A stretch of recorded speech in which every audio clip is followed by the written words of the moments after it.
விஜய் கட்சியில் இணைந்த பிரபல நடிகருக்கு திமுக மிரட்டல். விஜய் கட்சிக்கு ஆள் பிடிக்கும் வேலையை அவரது நிர்வாகிகள் பரபரப்பாக செய்து வருகிறார்கள். இந்த நிலையில் விஜய் கட்சியில் சேர்ந்த பிரபல நடிகர் ஒரே நாளில் மிரட்டலுக்கு பயந்து அமைதியாகியிருக்கிறார். இயக்குனர் மாரி செல்வராஜின் இயக்கத்தில் வெளியான வாழை படத்தில் நிக்கிலா விமல், திவ்யா துரைசாமி, கலையரசன் உள்ளிட்ட பல நடிகர்கள் நடித்திருந்தாலும் சிவனேந்தன் கதாபாத்திரத்தில் நடித்த பொன்வேல் தான் நாயகன் என்று சொல்லும் அளவுக்கு நல்ல பெயர் வாங்கினார். இவர் இயக்குனர் மாரி செல்வராஜ் பிறந்து வளர்ந்த ஊர் தூத்துக்குடி மாவட்டம் ஸ்ரீவைகுண்டம் அருகே உள்ள புளியங்குளம் கிராமத்தை சேர்ந்தவர்.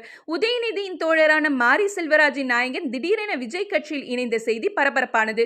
தூத்துக்குடி மாவட்ட தவிக பொறுப்பாளர் அஜிதா ஆக்னல் தலைமையில் நடந்த விழாவில் பொன்வேல் உள்ளிட்ட பலரும் தங்களை விஜய் கட்சியில் இணைத்துக் கொண்டனர். அதே நேரம் இந்த சம்பவம் குறித்து பேசும் திமுகவினர், ஒன்றும் தெரியாத சிறுவனை மூளைச்சலவை செய்து விஜய் கட்சியில் சேர்த்து பெயர் வாங்க பார்க்கிறார் அஜிதா ஆக்னல். இப்படி சீட்டிங் செய்து ஆள் பிடிக்கும் வேலையை செய்து வந்தால் எங்கள் எதிர்வினை கடுமையாக இருக்கும் என்று எச்சரிக்கை செய்திருக்கிறார். திமுகவினரின் மிரட்டலை அடுத்து நான் படிக்க போறேன் விட்டுருங்க என்று நழுவுகிறாராம் பொன்.